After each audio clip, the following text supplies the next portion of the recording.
Muito bom dia, boa tarde, boa noite. Meu nome é Luiz Maia. Eu estou aqui para mais um encontro nosso na disciplina Princípios de Economia, que está sendo lecionada neste primeiro semestre de 2021 na UFRPE, na nossa querida Rural de Pernambuco.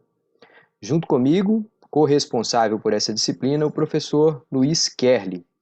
Hoje eu estou gravando essa aula sozinho, mas a gente vai logo se encontrar novamente naqueles nossos momentos síncronos que geralmente acontecem na quarta-feira.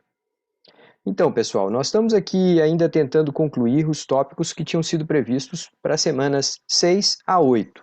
Então, a gente está falando da curva de demanda, curva de oferta, o diagrama de demanda e oferta, e trazendo também aquela discussão sobre elasticidades.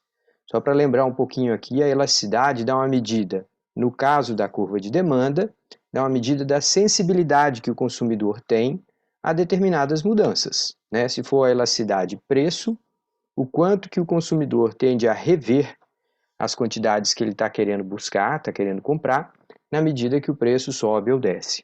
Se o consumidor for muito sensível a preço, significa que qualquer variações no preço podem gerar ou enormes aumentos na quantidade buscada pelos consumidores ou reduções na quantidade buscada por esses clientes, tá? Na curva de oferta, geralmente a elasticidade tem muito mais a ver com a ideia da capacidade de entrega. Né? Então, uma oferta inelástica, ou seja, que não responde a preços em relação a preços, né? Elasticidade em relação a preços. Uma oferta inelástica em relação a preços é aquela em que, às vezes, mesmo com um grande estímulo do mercado, consumidores tentando buscar mais, pode ser que os vendedores, ou ofertantes, ou produtores daquela mercadoria não sejam capazes de entregar muito maiores quantidades num curto prazo. Daí, qualquer impacto nesse sentido de expansão da demanda acabam sendo observados no preço. Né? Se não tem muito como entregar maiores quantidades, a pressão, a busca por aqueles produtos tende a se refletir em aumento de preços. Tá?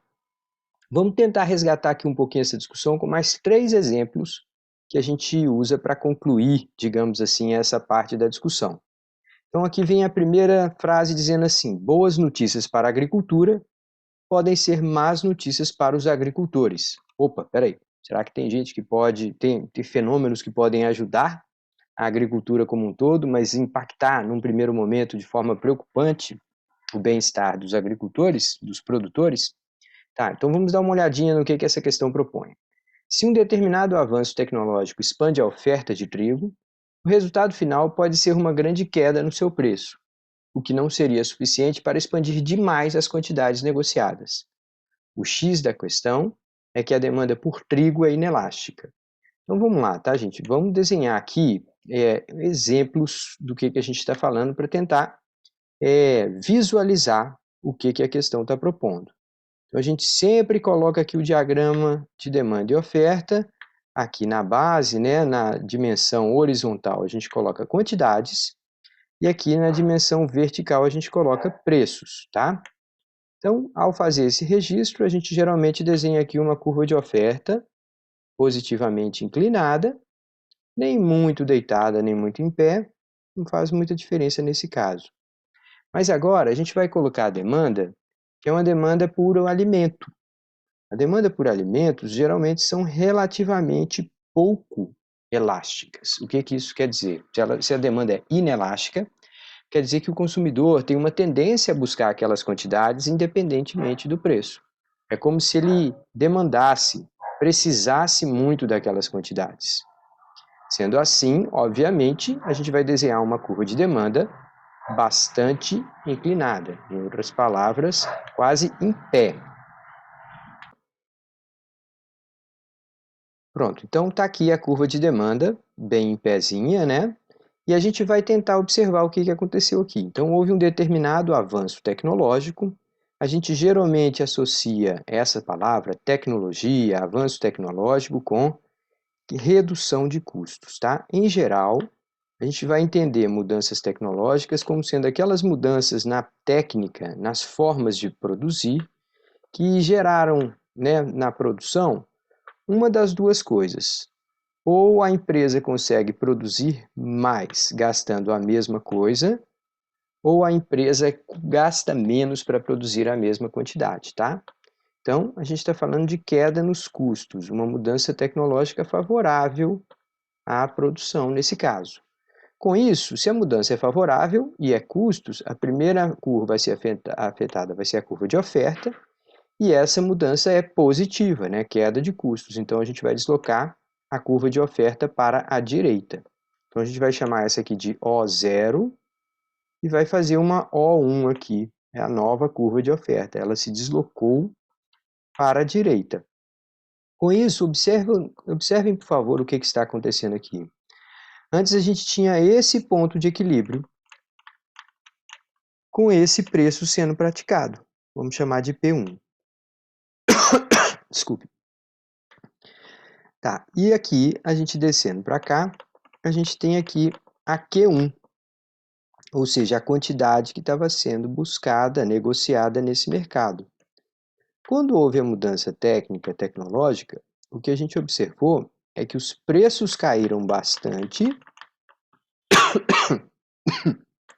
Desculpe. Aqui passou de P1 para P0. No entanto, a quantidade subiu bem pouquinho. Se a gente calculasse a área P1 vezes Q1, daria o faturamento do setor. E P2, perdão, aqui vamos dizer P2, tá? P2 e Q2, a gente vê que houve uma grande redução de preço sem ter uma expansão da mesma proporção em quantidades. Então, em linhas gerais, o faturamento dessa empresa dessas empresas, desse setor, diminuiu. Então, pessoal, se o faturamento desse setor caiu, a gente observa que, apesar da mudança ter sido boa, né, uma redução de custos em geral, a capacidade de produção cresceu tanto e a demanda, no primeiro momento, não teve a mesma reação, tá? Então, a gente teve uma queda muito forte de preços, sem uma expansão forte na quantidade. Com isso, o faturamento do setor caiu. Esse é um exemplo um pouco radical, né? É claro que a gente está desenhando aqui uma curva de demanda muito inclinada, muito em pé, mas esse tipo de fenômeno aqui não é totalmente estranho à nossa realidade, não, tá, gente? Durante os anos 60, 70, a gente teve aquilo que passou a ser chamado de uma revolução verde. Então, o aumento da produtividade foi muito grande em certas culturas e, com isso, elas tiveram um impacto muito forte sobre preços, a ponto de uma parte dos agricultores produtores ficarem até contra a adoção de avanços tecnológicos, né, que é uma espécie de uma contrassenso. Com o passar do tempo, o setor acaba se ajustando e muitas vezes até a demanda tende a crescer um pouquinho mais, ficar um pouco menos em pé, e aí gerar crescimento, uma recuperação de preços e um aumento nas quantidades, tá? Mas num primeiro momento, vocês viram aqui que se a demanda for muito inelástica e se houver uma expansão forte da curva de oferta, o faturamento do setor tenderia a cair, tá? Então esse é o primeiro exemplo curioso da aplicação desses conceitos para um mercado específico. Vamos pegar um segundo exemplo bastante curioso aqui, que foi o que aconteceu em 1973. Bom, talvez a grande maioria de vocês não se lembre imediatamente do que aconteceu em 1973, mas foi o que se passou a chamar de choque do petróleo, tá? Então, houve a criação da Organização dos Países Exportadores de Petróleo. Esse pessoal basicamente iniciou com uma espécie de embargo às vendas de petróleo nos Estados Unidos, a maioria deles eram países ali do Oriente Médio, deram uma grande sacudida no mercado. Num período subsequente, eles viram que não adiantava nada suspender a venda de petróleo para os Estados Unidos, então eles simplesmente resolveram se organizar e reduzir de maneira articulada, todo mundo junto, a oferta de petróleo para fazer o seu preço crescer bastante. Como todo o mundo depende do petróleo para transporte, para a sua matriz energética, principalmente de transporte, todo mundo precisou pagar por preços muito mais altos, tá? Então, o que aconteceu lá em 1973 e como que a gente pode registrar essas mudanças no diagrama de demanda e oferta, tá? Então vamos lá, as curvas de demanda e de oferta de petróleo são muito inelásticas no curto prazo. O que que isso quer dizer, gente? Se a curva de demanda é muito inelástica, quer dizer que ela é muito em pé, próxima da verticalidade, né? E quer dizer que o consumidor não tem muita alternativa. Quando o preço sobe, ele tem que pagar. Ele não consegue trocar rapidamente o tipo de veículo para rodar, por exemplo, no álcool, tá? A gente está falando lá dos anos 70, nem existia ainda o carro a álcool brasileiro, e enfim, e as tecnologias alternativas. Só que dá para imaginar, assim, que se o preço do petróleo sobe durante muito tempo, isso é uma forma de estimular as pessoas a desenvolverem as alternativas para combustão, para motores a combustão e para transporte. Então foi isso mais ou menos que aconteceu. Se a gente for desenhar a curva de demanda e a curva de oferta no curto prazo, a gente vai desenhar as duas bem em pés. As duas são inelásticas. No caso da demanda, o consumidor não tem como reagir, ele tem que comprar uma certa quantidade, mesmo que os preços subam. No caso da oferta, também a quantidade ofertada, nesse caso aqui, foi fechada, né? Foi definida, foi fixada por um grupo de grandes produtores mundiais. Então eles falaram assim, só vamos colocar tal quantidade à venda. Nesse caso, a curva de oferta ficaria até uma reta mesmo, se eles forem exatamente seguir à risca aquele acordo. Tá, então vamos começar desenhando aqui a curva de demanda e oferta no curto prazo, tá? Então nós vamos fazer mais uma vez, aqui no eixo horizontal a gente tem quantidades, no eixo vertical a gente tem preços, e aí a gente vai desenhar agora uma curva de oferta quase reta, dentro dessa ideia de que os produtores não estão dispostos a oferecer maiores quantidades, mesmo que o preço exploda, e uma curva de demanda também bastante em pé, bastante próxima da vertical. Tá, então, nesse caso, a gente está representando o fato de que para o consumidor não há alternativa, seja lá qual for o preço, ele tem que pagar. Se de uma hora para outra os grandes produtores mundiais criam esse cartel, resolvem reduzir drasticamente a quantidade, qual que vai ser o impacto? Ora, reduzir quantidade aqui, de uma maneira articulada, vai fazer com que a oferta se desloque para a esquerda. Eles resolveram restringir a quantidade em circulação. Então, eu vou desenhar aqui uma segunda curva de oferta. Se a gente tinha aqui essa como sendo O0, agora a gente tem aqui uma O1, a segunda curva de oferta nesse diagrama. Então, nesse caso aqui, o que a gente está vendo? O preço de equilíbrio antes era aqui, e a quantidade de equilíbrio estava aqui. Olha só, gente, esse aqui era P0, vou chamar aqui P0, e essa aqui era Q0, né? Era a quantidade inicial.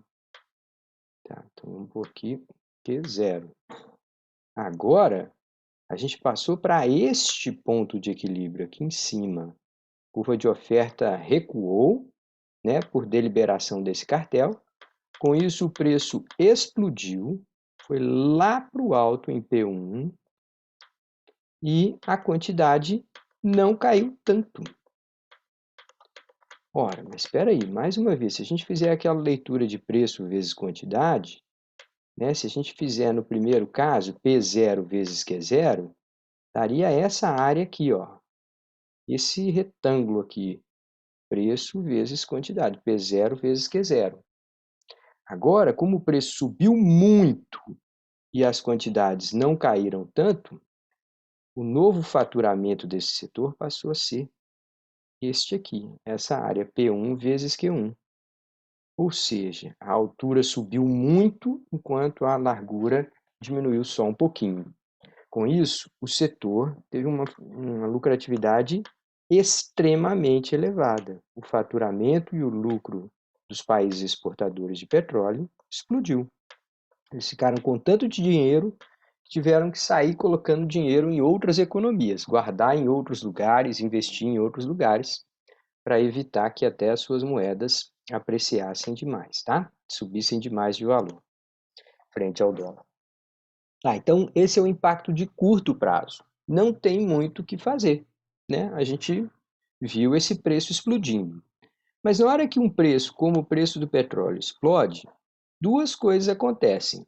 Primeiro, que um monte de gente começa a procurar petróleo, né? Passa a valer a pena explorar áreas que antes eram consideradas caras demais, né? Custosas demais a extração do petróleo.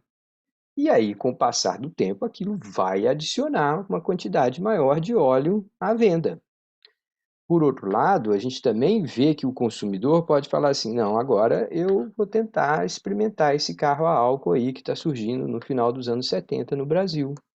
Porque, mesmo que ele não seja lá grandes coisas nesse momento, ele pode me economizar uma grande grana, uma parte muito grande do meu orçamento. Afinal de contas, está muito caro comprar e rodar o meu automóvel com gasolina. Então, no médio prazo, se a gente fosse desenhar a curva de médio e longo prazo, nem a curva de oferta ia ser tão em pé como é aqui, nem a curva de demanda ia ser tão em pé. Então, nesse caso, a gente teria um mercado mais convencional. No longo prazo, a gente ia ter essa curva de oferta terminando gerando o choque inicial, mas com o passar do tempo ela tenderia a voltar. Não porque os países exportadores de petróleo desistiram de restringir a quantidade, mas porque um monte de outras pessoas resolveu tentar produzir petróleo. O próprio Brasil teve uma enorme expansão na sua capacidade de produzir, foi atrás de produzir em áreas profundas, lá na frente depois acabou descobrindo o pré-sal e tal. Então, quando o preço do petróleo subiu tanto assim, ele de fato aumentou o faturamento, mas ele fez com que outras áreas se tornassem produtoras e também outras tecnologias fossem desenvolvidas. Essa curva de demanda aqui representava a demanda por derivados de petróleo quando não existia alternativa. Com o passar do tempo, se outras tecnologias estão sendo disponíveis, aí o demandante de derivados de petróleo passa a ter alternativa. Com isso, a curva de demanda tende a ser um pouco mais inclinada. Então, se a gente pegasse assim, com o passar do tempo, né, fizesse um gráfico no tempo e visse o que aconteceu com o preço do petróleo, né, depois desse choque, então a gente está aqui em 1973, o preço do barril de petróleo era em torno de 4, 5 dólares o barril, ele saltou lá para 23, depois ele veio reduzindo um pouquinho, mas ainda muito mais alto que antes. Em 79 ele voltou a subir, e aí, com o passar do tempo, ele foi se tornando barato novamente, mas só depois de muito tempo que ele voltou para um patamar ainda superior àquele inicial, mas um patamar mais estável, tá? Então, o que a gente observa é que, com o passar de muitos anos, a curva de oferta vai se tornando mais deitada, mais próxima da horizontal, e a curva de demanda também vai tornando-se mais deitada, no sentido tanto que outras áreas passam a produzir, curva de oferta mais deitada, como o consumidor tem outras alternativas e não aceita, né, por vários anos, um aumento muito de preço, ele acaba fugindo para outras formas de motores de combustão, tá? Então, esse é o segundo exemplo aqui interessante que a gente gostaria de mostrar para vocês. Eita, deixa eu apagar aqui esses lapisinhos para a gente poder ir para o próximo. Tá, então, o próximo que eu quero mostrar é o caso muito particular de comércio de drogas ilegais, tá? Drogas entorpecentes. Então, pense aí na tradicional maconha, cocaína, essas drogas que fazem parte do mercado mais comum, negociado no Brasil, na Europa, nos Estados Unidos, em todo lugar, tá?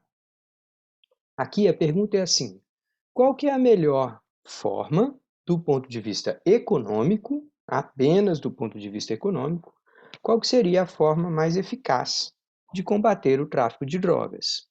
Tá? O que a economia tem a dizer sobre isso?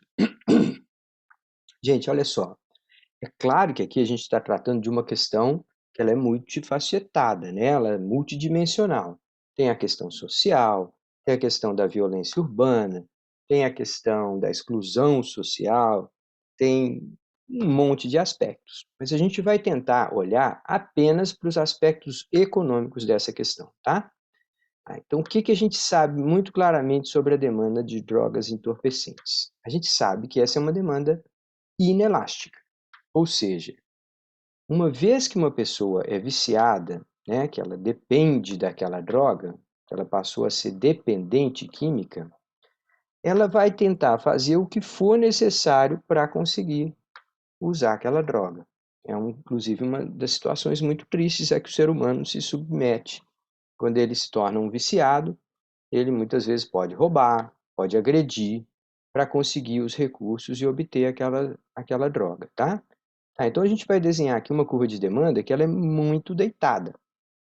A curva de oferta a gente poderia fazer de diferentes maneiras, mas eu vou fazer ela aqui nem muito em pé, nem muito deitada, tá? Vou fazer ela aqui como se fosse uma espécie de uma letra L invertida, em 2 níveis, mas enfim, sem muita preocupação com a curva de oferta nesse caso, tá? Então, vamos partir aqui de um pressuposto que a gente tem esse preço de equilíbrio, vamos dizer, para maconha, tá? E aqui essa quantidade sendo negociada de maconha num determinado momento. Então, a gente tem aqui P0, o preço de mercado da maconha, e a quantidade zero. Alguém pode falar assim, mas espera aí, isso é um mercado ilegal. Sim, gente, o mercado ilegal funciona também, como demanda e oferta. O poder da economia é esse, que ele se aplica independente de a gente estar falando desta ou daquele país, deste ou daquele país, desta ou daquela sociedade, desta ou daquela regra, tá? A lei aqui, muitas vezes, ela é ignorada. Então, vamos ver o que está acontecendo aqui. A curva de demanda bem em pé e a curva de oferta mais ou menos, nem tão em pé, nem tão deitada, tá? Então, do ponto de vista econômico, esforços para combater e reduzir a oferta tendem a elevar muito o preço das drogas. Vamos dar uma olhada nisso? Então vamos lá. Você vai lá e coloca mais guardas na fronteira, você coloca a inteligência da polícia para pesquisar, estudar, investigar os traficantes, você coloca vigilância, toda forma de investimento no combate ao tráfico vai tornar mais difícil essa droga chegar no mercado. Em outras palavras, a gente vai ter uma contração da curva de oferta. A curva de oferta O0 estava aqui, e agora a gente tem uma curva de oferta à esquerda, ou seja, contração da oferta é sempre um deslocamento para a esquerda. Observe o que aconteceu aqui. Como essa demanda é muito em pé, o novo ponto de equilíbrio é aqui. A quantidade é praticamente a mesma. Por quê? Porque esse consumidor é insensível a preço. Não é que ele não ligue para preço, tá, gente? Mas é que o preço para ele, quando ele tem a urgência, quando ele está numa crise de abstinência, se ele estiver privado de usar a droga, ele fica doido, ele fica muito agressivo, ele precisa conseguir aquela droga. Então, essa é uma situação em que os traficantes sabem disso, sabem que uma vez que a pessoa está viciada, sabe que aquela pessoa vai pagar a quantidade que for necessária para usar aquele entorpecente. Então, se a gente usar apenas a curva de oferta para tentar inibir o uso de drogas, sabe o que nós estamos fazendo? Nós estamos fazendo que o negócio do traficante seja, ao mesmo tempo, mais arriscado, mas também muito mais lucrativo. Aí você pode dizer assim, bom, mas será que esse aumento de risco, ele não vai dissuadir, não vai desestimular os traficantes? Será que eles vão ficar com medo de ser presos e tal? Gente, olha só, o que nós sabemos, né, o pouco que a gente sabe sobre esse negócio, sobre esse comércio, é que os, entre aspas, empresários desse setor não têm medo da polícia, não têm medo de risco, não têm medo de morrer amanhã.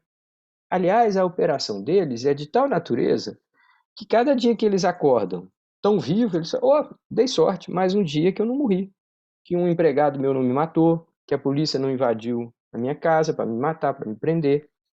Então, o risco para esses caras significa pouco. Se a gente só concentra a nossa estratégia de tentar reduzir o vício, o consumo, a circulação dessas drogas, apenas contraindo a curva de oferta, ou seja, apenas dificultando o tráfico, o que a gente faz é que o negócio fique mais lucrativo, ainda que fique um pouco mais arriscado. E adivinha qual desses dois efeitos que vai interessar para o traficante? Claro que vai ser o aumento do lucro, tá?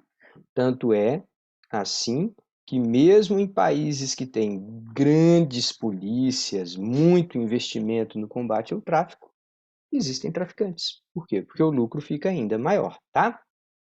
Tá, então o que a economia nos diz sobre o enfrentamento desse problema? Se o objetivo for reduzir o número de drogas em circulação, evitar que as pessoas comecem ao consumir drogas e tudo, talvez seja mais prudente a gente trabalhar pela curva de demanda, em vez de trabalhar pela curva de oferta. Então, mais uma vez, eu vou partir aqui da situação ideal, perdão, a situação inicial, vou desenhar aqui uma curva de oferta e vou desenhar aquela curva de demanda bem em pé, igual eu falei para vocês, tá? Bem inclinada no sentido de quase vertical. Afinal de contas, a gente está falando de um consumo viciante. A pessoa age como se dependesse daquela droga para sobreviver, tá? Então, se ao invés de estimular, perdão, de aumentar o meu enfrentamento ao tráfico, se eu me dedicar a fazer campanhas educativas, para envolver grandes personalidades admiradas, para tentar convencer as crianças a não começarem a usar drogas, se eu protejo o ambiente infantil, mesmo em comunidades pobres, para evitar que essas crianças sejam atraídas para o dinheiro do tráfico, se eu tomo todas essas medidas no sentido de reduzir a demanda por esse uso, a gente vai ter aqui um deslocamento da demanda para a esquerda. Ora, perceba a diferença dessas duas políticas, tá? Na primeira, eu estava correndo atrás de traficante, colocando mais policial na fronteira, melhorando os serviços de proteção, impedindo que essa droga chegasse no mercado. Mas com a demanda no lugar onde estava, isso acabava se refletindo em aumento de preço e maior lucratividade. Se, por outro lado, eu faço políticas que vão dissuadir as pessoas a usar, que eu vou de alguma forma convencer as pessoas a não começarem a usar e mesmo as que usam a deixarem de usar, o impacto que eu tenho nesse caso é de queda de preço, ao mesmo tempo que eu tenho queda de quantidade. Tá? Então, a gente está fazendo um negócio, um setor da economia, ainda que seja um setor ilegal da economia, a gente está fazendo aquele setor encolher, reduzir.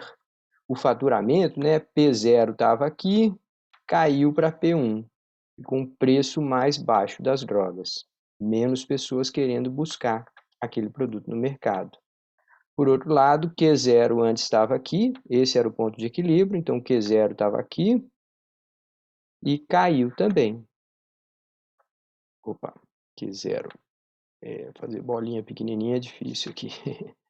Fazer Q1 aqui, também a quantidade caiu. Então, o faturamento passou a ser só esse quadrado aqui, quando antes ele era esse quadrado maior.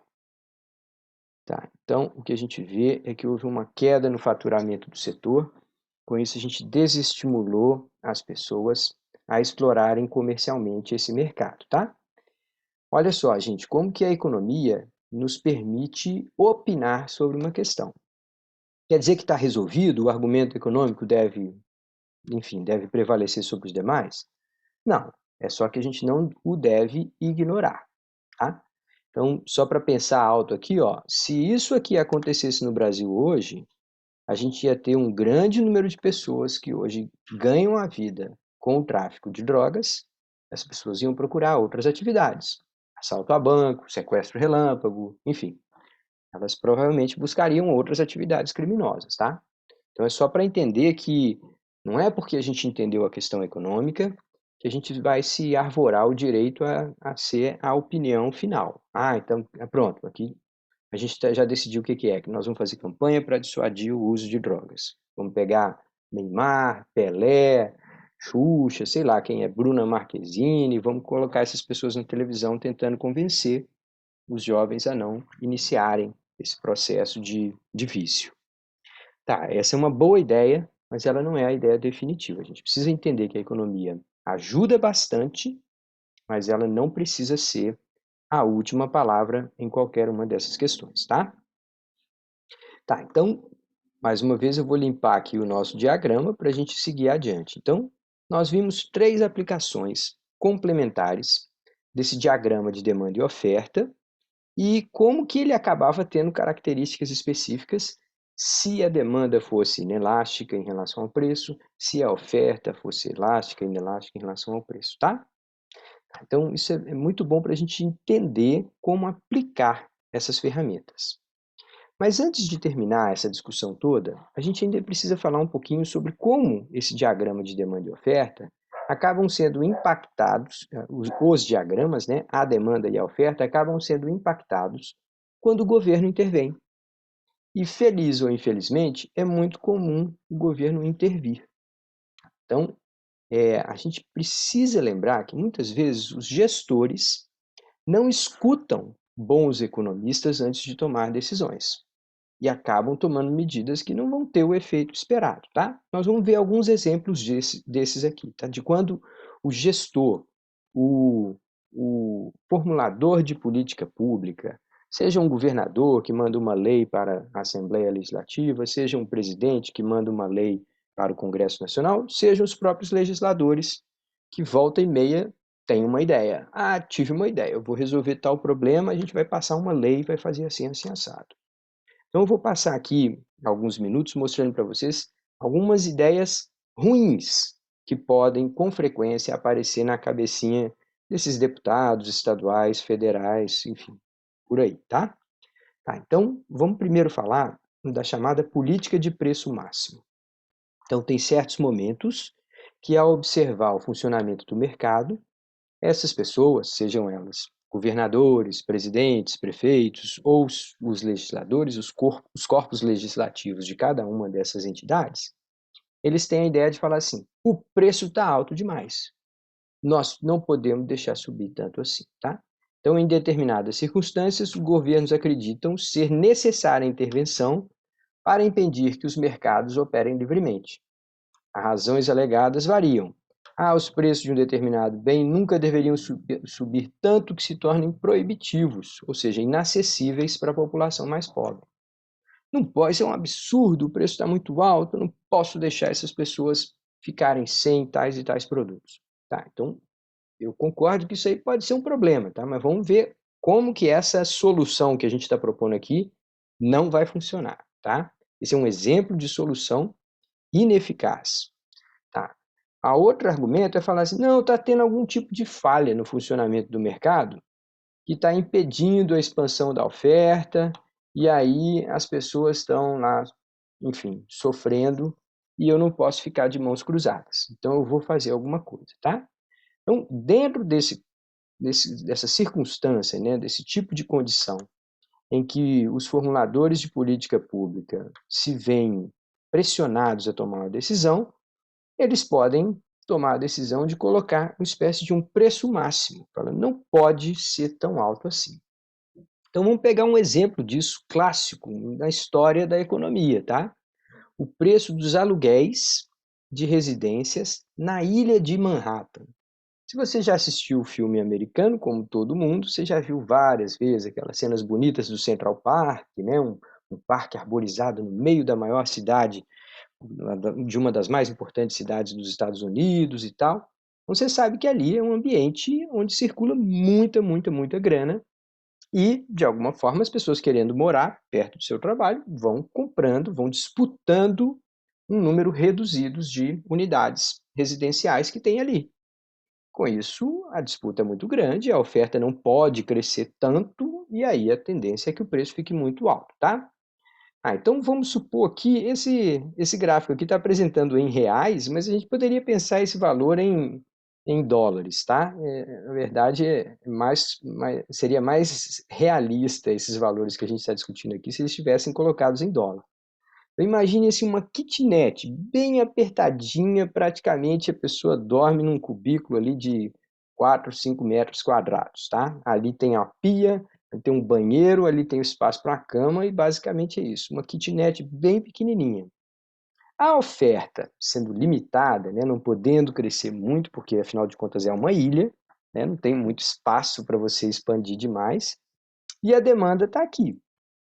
No encontro da demanda e oferta, a gente tem aqui esse ponto de equilíbrio, em que a kitnet minúscula lá, dependendo da região da cidade, vai custar $1.800.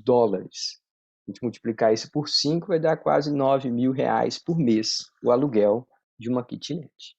É um número bastante assustador, né? Apesar disso, o mercado funcionando livremente, demanda e oferta, a gente tem lá 700 mil imóveis sendo negociados todo mês dentro daquela região. Esses números aqui são hipotéticos, tá, gente? Não significam a realidade bem prática desse mercado, não, mas é só para dar um exemplo, tá? Então, vamos dizer que a gente tem aqui 700 mil pessoas aceitando pagar $1.800 por mês para alugar aquelas kitnets lá. Tá? Aí o governo vem e fala, não, isso é um absurdo, não pode cobrar tão caro por um bem tão fundamental, as pessoas têm direito a viver. Então eu tive uma ideia, a partir de agora é proibido cobrar mais do que $1.200 numa kitnet como essa. Ora, mas na hora que a gente estabeleceu, fixou esse teto, né? Em inglês a expressão é price ceiling, em português seria um preço teto. Quando a gente fixou esse preço teto, a gente vem aqui do preço, bate na curva de oferta, assim, pronto, com esse preço aí, apenas os donos de 500 mil imóveis vão querer colocar os seus apartamentos para alugar. Mas com esse R$ 1.200 por mês aqui, um número ainda muito maior de pessoas está disposta a pagar. Então a gente tem aqui, ó, de uma hora para outra, a diferença de 1.100.000 para 500 mil, a gente tem 600 mil cidadãos que estão querendo comprar ou alugar aqueles imóveis e não encontram. Então há uma enorme escassez desse bem. Muito menos sendo oferecido no mercado do que as quantidades que estão sendo buscadas pelos consumidores. O que acontece quando a gente tem a escassez tão grande assim? Ora, naturalmente, se fosse numa economia funcionando livremente, o preço seria pressionado para cima. Né? As pessoas falam, não tem, aí eu vou cobrar um pouco mais, se alguém quiser pegar o meu, vai estar disposto a pagar. Então, naturalmente, essa escassez tende a fazer o preço subir. Só que aqui tem uma lei dizendo não pode cobrar mais que 1.200. Como é que isso se resolve, gente?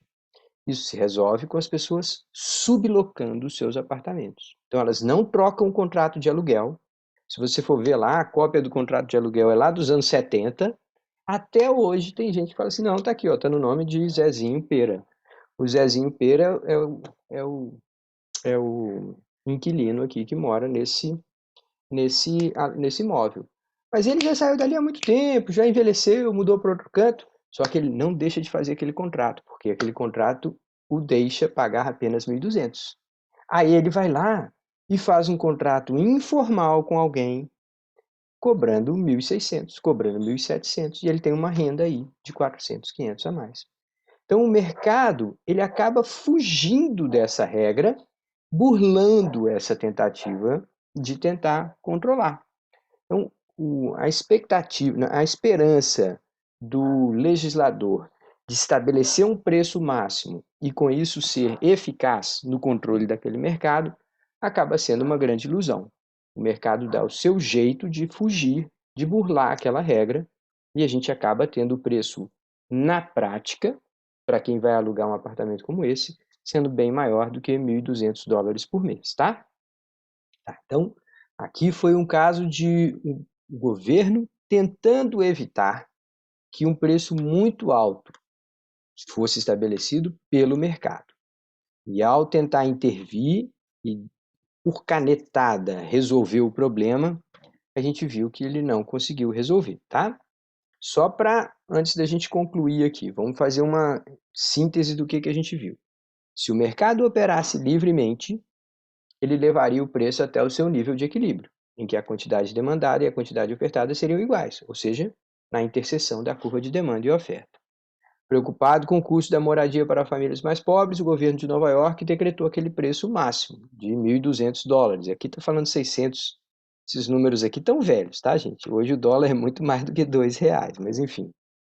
E aí, obviamente, ele fixou um piso que tinha que ser abaixo do preço do equilíbrio. Se ele falasse assim, é proibido cobrar $2.000, quem estava nem ligando, porque o preço de equilíbrio era 1.800, né? Então, para ser efetivo, ele colocou um piso, ou perdão, um teto abaixo do preço natural de mercado, tá? Só para lembrar aqui, tá? Se ele pusesse um teto em $7.000, ninguém está nem indo lá mesmo, não faz o menor sentido. Para esse teto ter algum efeito, ele está tentando conter um preço muito alto no mercado. Aí coloca um pouco abaixo daquele que seria o preço do livre mercado. O resultado: com a imposição, muitos proprietários não colocam mais seus apartamentos para alugar e há uma enorme escassez. Com isso, a qualidade média dos apartamentos disponíveis tende a cair, né? Só os apartamentos mais lascados vão ser colocados à venda e muitas vezes as pessoas, os bons apartamentos, vão tentar fugir da regra e fazer contratos de gaveta, fazer contratos informais, para não ter que obedecer àquela regra imposta, tá? Então, os incentivos das pessoas, nesse caso, vão em direção a desobedecer à lei. Você está falando assim, ó, tá aqui, ó, quem desobedecer à lei fica rico, ou ganha muito dinheiro, tá? Tá, agora vamos pegar um outro exemplo, bem parecido com o primeiro. Em vez de política de preço máximo, vamos falar de política de preço mínimo. Tá, então, mais uma vez, em determinadas circunstâncias, os governos acreditam que precisam intervir. Eles acham que os preços de um determinado bem não deveriam ter caído tanto, sob risco até de destruir os produtores. E muitas vezes são pessoas pobres, pessoas que não são, né, não têm tanta renda assim, tanta propriedade. Se essas pessoas estão negociando com preços muito baixos, elas vão passar fome e tal. Então, algumas vezes o governo acha que o mercado está sendo radical e está levando um preço baixo demais. E aí está tirando o sustento dos produtores daquele mercado. Ou então há uma ideia de que temporariamente houve uma oferta excessiva e que o governo precisa intervir para evitar que o preço caia tanto e destrua as empresas vivendo naquele mercado. Tá, então vamos pegar mais uma ideia aqui, tá? Então, vamos supor que você tenha mão de obra de baixa qualificação. Então, a gente tem lá pessoas que estão dispostas a trabalhar por R$ 1.000, por R$ 600, por 500. Não, peraí, professor, mas você não sabe que hoje o salário mínimo é de R$ 1.000? Não, na verdade, 1.080. Eu sei disso, mas vocês acham que não tem gente trabalhando por menos? Claro que tem, né, gente? Infelizmente tem. Tem crianças, jovens, mulheres, negras, recebendo muito menos do que salário mínimo, tá? Isso, na verdade, essa lei não é tão assim. Tá, mas suponha aqui que você tenha, hoje, o preço sendo estabelecido lá, ó, deixando o mercado operar totalmente livre, as pessoas iam ser contratadas para trabalhar por R$ 300 por mês. Não, professor, mas isso é um absurdo. O que a pessoa pode fazer com R$ 300 por mês? Não dá nem para comer. Isso é um absurdo. Vamos estabelecer um salário mínimo. Tá, então aqui nesse exemplo aqui estava 450. Mas vocês podem muito bem colocar aqui, ó, 1.080. Ele só seria uma linha mais alta, né, nesse gráfico. Mas vamos dizer que seja 1.080 o valor do salário mínimo. Quanto mais alto a gente colocar essa curva, dizer assim, não pode contratar ninguém abaixo de R$ 1.000, o que vai acontecer? A gente coloca esse 1.080, vai até a curva de demanda, vai falar assim, olha, quem é que quer contratar uma pessoa pagando salário mínimo? Só 5 milhões de pessoas estão conseguindo se empregar. Ah, quem é que gostaria de trabalhar aqui nessa região pelo valor do salário mínimo? um monte de gente queria para receber o salário mínimo. Tem 11 milhões de pessoas querendo trabalhar e apenas 5 milhões sendo empregadas. Então, com a minha ideia de tentar fazer o bem, eu acabei criando aqui 6 milhões de desempregados. Aí você pode falar assim: ah, Luiz, seu neoliberal, você quer reduzir o salário mínimo, é isso, e lascar as pessoas? Não, gente, eu não quero reduzir o salário mínimo. O que eu estou dizendo é o que acontece com a política do salário mínimo. A política do salário mínimo é uma forma de valorizar as pessoas que têm carteira assinada e fazer com que elas sejam um número muito pequeno. Então, se a gente pensar, talvez não apenas no salário mínimo, mas pensar no custo da mão de obra para o empresário, aí sim a gente vai ver que muitas vezes o empresário paga R$ 1.080 para o trabalhador, mas ele acaba gastando quase R$ 2.000 para empregar aquele mesmo trabalhador. Por quê? Porque além de pagar o salário, ele tem que pagar imposto sobre folha, ele pagar contribuição, ele tem que pagar férias, ele tem que pagar abono, ele tem que pagar um monte de coisa. Então, o custo da mão de obra é muito alto no Brasil quando ela é formal. O resultado é que a gente tem poucos empregos formais e esses poucos acabam sendo beneficiados com a política de salário mínimo. A grande maioria que trabalha em contratos informais, eles não têm esse mesmo benefício, tá? Então, só para entender bem, Luiz Maia, você é contra o salário mínimo? Não, eu não sou contra o salário mínimo. Eu só quero mostrar para vocês que se um governo subir o salário mínimo achando que com isso vai resolver os problemas, ele não vai. Ele pode gerar mais desemprego. Sobe o salário mínimo, as empresas demitem e você tem mais pessoas procurando emprego, tá? Então, não se trata tanto de uma questão de vontade.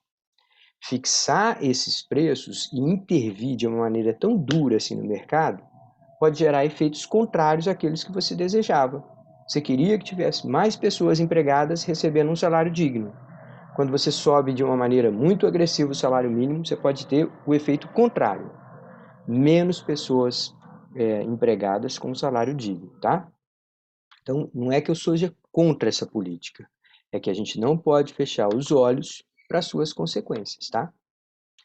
Como é que a gente poderia resolver esse paradoxo? Bom, a gente poderia tentar reduzir o custo do emprego, reduzir os impostos sobre folha de pagamentos, sobre a folha de salários, de pagamentos, de tal forma que você tivesse, para o empresário, não, ainda que pagasse um pouquinho além do salário, mas que ele não pagasse tanto a mais em tributos para o governo na hora de contratar uma pessoa, tá? Tá.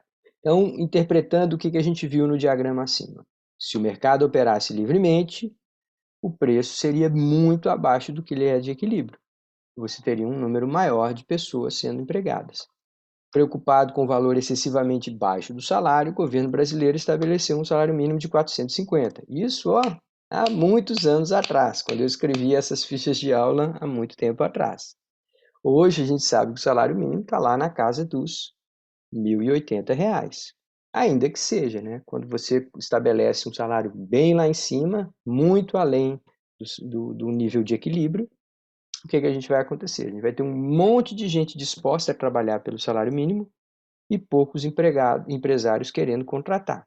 Então, com a imposição, muitos empresários desistem de contratar ou mantêm a contratação na informalidade, e aí há um desemprego enorme há décadas. O que gera uma situação mais preocupante, gente. Não é apenas o desemprego que hoje é preocupante no Brasil. É o chamado desemprego estrutural que nos preocupa. O que é isso?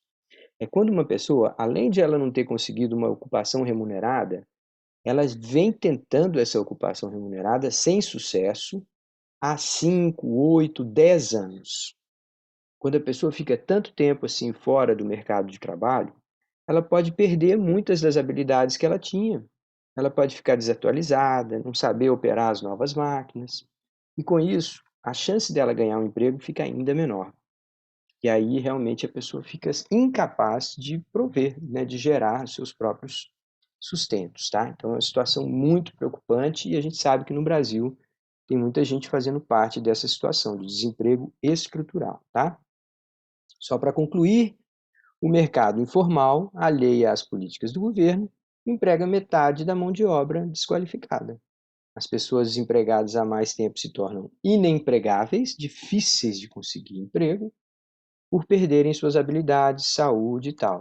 E aí ainda tem essa questão ainda, o crime passa a contar com um amplo mercado de oferta de mão de obra de baixíssimo custo. Sujeito, eu não estou dizendo que todo mundo que não tem emprego vai migrar para o crime. Claro que não é isso, tá, gente? Mas eu estou dizendo é que entre morrer de fome e praticar algum tipo de atividade ilegal, ninguém tenha dúvida, né? A pessoa vai buscar o seu sustento, nem que seja só para a sua sobrevivência. E a gente não tendo uma alternativa, essas pessoas ficam mais ainda inclinadas a participar de algum tipo de atividades ilegais, tá? Tá, então a gente tem uma semelhança muito grande nessa discussão com aquilo que acontece aqui e ali no Brasil, tá? Você conhece algum caso de preço mínimo que cause menos distorções e mais benefícios para o mercado? Há um caso praticado no mundo todo, embora frequentemente mal empregado. Então, gente, existe um mercado, uma maneira de intervir de modo a estabelecer preços mínimos que mais ou menos dá certo. Então, só para terminar aqui essa minha aulinha e esse nosso encontro, eu vou desenhar aqui o diagrama de demanda e oferta. Eu vou falar num mercado de feijão. Podia ser o mercado de arroz, podia ser o mercado de, enfim, produtos da cesta básica em geral. O que acontece no Brasil? No Brasil, a gente tem uma coisa chamada estoques reguladores. Então, a gente tem aqui, digamos, a oferta por feijão, conforme o preço sobe, mais e mais pessoas estão dispostas a produzir e vender feijão. A gente tem a demanda por feijão, conforme o preço caia, mais e mais pessoas estão dispostas a comprar aquele feijão. Tá, então, se deixando funcionar livremente esse preço do feijão, vamos dizer que ele chegasse aqui a R$ 12. Não, R$ 12 para preço de equilíbrio, não. Vamos fazer uma coisa razoável, tá? Vamos dizer que seja R$ 6, tá? Hoje em dia, tem muita gente pagando R$ 9, R$ 10 num quilo de feijão, tá? Mas vamos dizer que seja R$ 6 aqui o quilo, e a gente tem lá. Agora, suponha que por alguma razão, talvez por uma expansão muito grande na oferta, vamos dizer que teve uma safra muito boa de feijão, aí as condições climáticas estavam ideais, choveu na hora certa e tal, produziu-se muito, muito, muito feijão. Então, vamos dizer que o preço caiu aqui, ó, a R$ 3 o quilo. Aí o governo pode falar assim, não, peraí, a R$ 3 o quilo, todo mundo que produz feijão vai desistir de produzir feijão, porque não está pagando, não está sendo suficiente. Então já sei o que eu vou fazer. Eu vou colocar aqui, ó, um preço mínimo e vou dizer assim, a R$ 4 eu compro de quem chegar aqui a quantidade que for. Se alguém me trouxer, eu compro a R$ 4. Aí você poderia falar assim, bom, mas a R$ 4, agora a gente tem aqui, ó, uma oferta aqui e uma demanda aqui. A oferta está maior do que a demanda. Ah, tá, mas esse estoque aqui, ó, essa diferença, o governo vai e compra e faz um estoque. Então, nesse caso, o governo não só ele intervém no preço, cria um preço mínimo, mas ele fala assim, qualquer pessoa que trouxer para mim esse preço mínimo, eu compro tudinho. Então, ao fazer isso, ele sustenta um preço, não deixa o preço chegar a R$ 3, ele sustenta a 4, mas ele não deixa esse produto ficar sobrando aí. Ele fala assim, eu compro e vou estocar.